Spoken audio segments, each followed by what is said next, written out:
Hello everyone, সবাই কেমন আছেন? সো আজকে আমি আপনাদেরকে দেখাবো যে কিভাবে একটা ওয়েবসাইটে ডাটাবেস ইউজার নেম পাসওয়ার্ড এগুলো খুঁজে বার করবেন।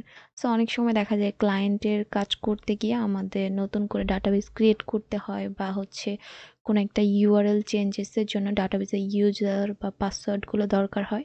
তো তখন কিন্তু আমরা অনেকেই খুঁজে পাই না বা বুঝতে পারি না যে সি প্যানেল থেকে কীভাবে এটা খুঁজে বার করব। সো সেটা দেখার জন্য ফার্স্টে সি প্যানেলে লগ ইন করতে হবে। তো আমি এখান থেকে ফাইল ম্যানেজারে ক্লিক করব। সো ওকে, তো আমি এখন এই সাবডোমেনের ডাটাবেস ইউজার অ্যান্ড পাসওয়ার্ডটা খুঁজে বের করব।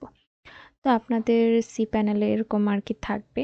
সো আপনারা জাস্ট ওয়েবসাইটের ফোল্ডারটা খুঁজে বার করতে হবে। সো আমার ওয়েবসাইটের ফোল্ডারটা version5.smartdeveloperpro.com। সো আমি এখানে জাস্ট ডাবল ক্লিক করব। এরপরে আমাদের এখানে অনেক ফাইলস আছে। সো এখান থেকে যদি আমি যেকোনো একটা ফাইলস ডিলিট করে ফেলি, সো সেক্ষেত্রে কিন্তু আমার ওয়েবসাইটটা আর কাজ করবে না। সো সেজন্য আমি কোনো কিছুই ক্লিক করব না।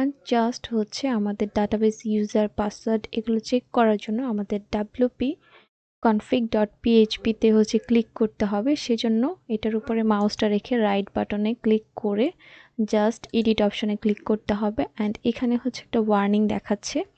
সো এটা ইগনোর করতে হবে অ্যান্ড এডিট অপশনে ক্লিক করতে হবে। তো এখানে অনেক ইনফরমেশন আছে অ্যান্ড এখানে আপনি দেখতে পাচ্ছেন যে একটা ওয়েবসাইটে database name, database user password, then database host সব কিছুই কিন্তু দেওয়া আছে।